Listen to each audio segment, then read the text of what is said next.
сметка целта оправдава средствата или, може би, ако бих казала, в крайна сметка цената е да има една красива, идеална права усмивка, както се казва. По-добре години и половина да ходим с брекети и да не се харесваме, но след това цял живот да са ни хубави зъбите. Още повече, че съвременната ортодонтия много е развила фиксираните системи. Ето вече дойдоха на помощ, което смятам, че е една истинска революция в ортодонтията. Най-новите пасивните самолигиращи брекети, които вече предотвратяват необходимостта от вадене на зъби. Много сме чували преди вадеме зъби, за да може да се наместят пък други.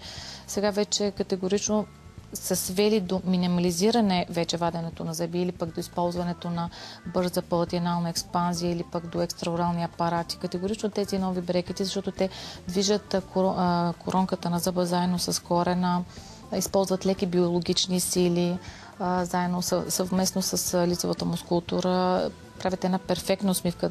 Дори на възрастни пациентки забелязваме, че се подмладява лицето. Така че ортодонтията напредва непрекъснато.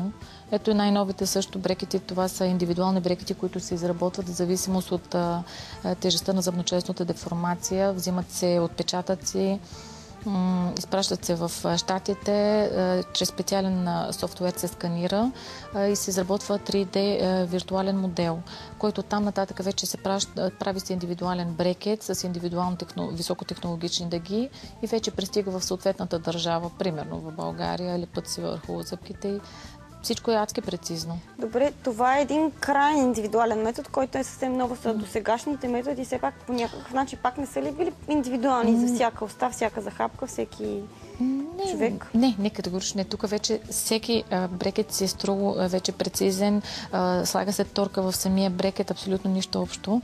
Но не смятам, че конвенционалната технология, т.е. традиционалните брекети са били в ущърб на ортодонтите. Напротив, в никакъв случай, както всяка дисциплина, всяка материя се развива непрекъснато. Ето, примерно, най-новите също.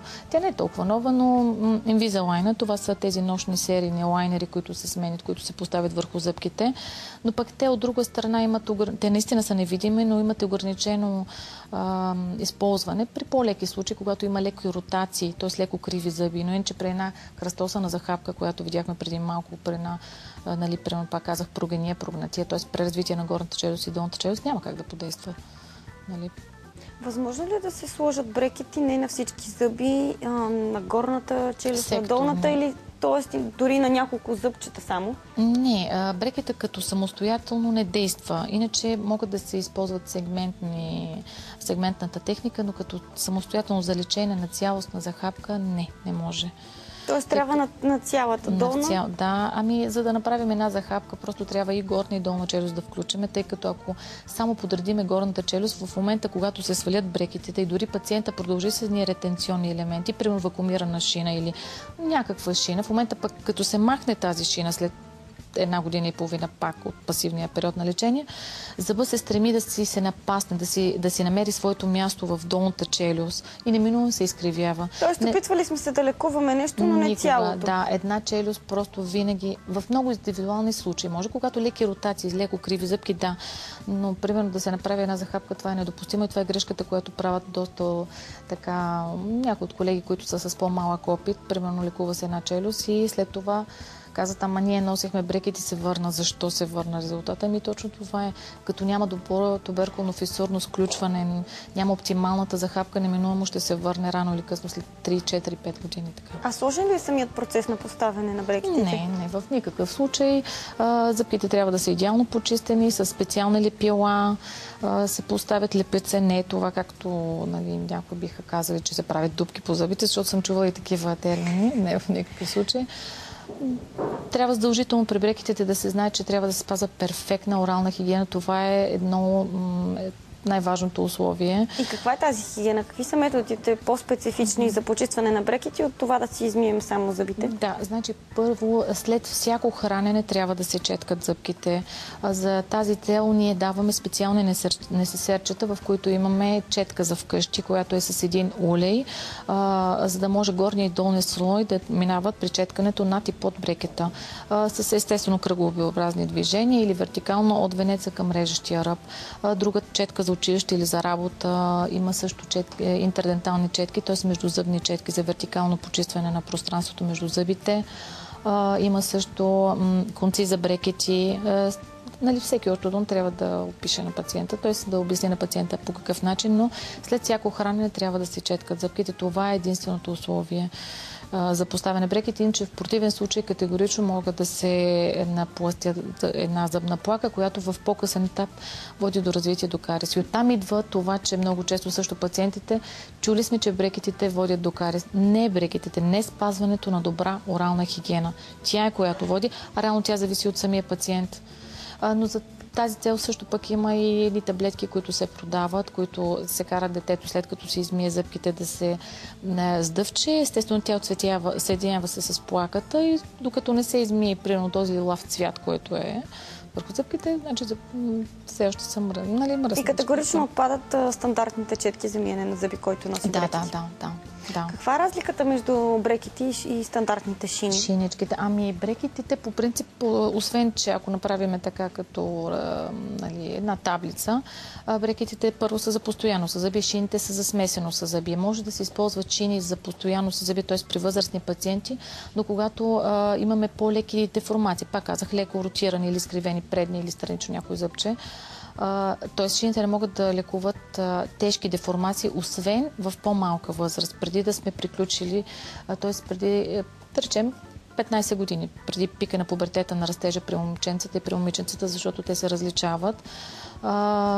Другото е, че шините зависи, т.е. качеството на лечение от това дали има колаборация от страна на пациента. Т.е. ако детето, примерно, не си носи шината, колкото и точно да са направени или планирани шините, как да действа? Значи то го носи само през нощта, няма как да действа на 100% шината, докато брекетът е залепен върху зъбната повърхност, на 100% действа 24 часа и неминуемо просто има ефект.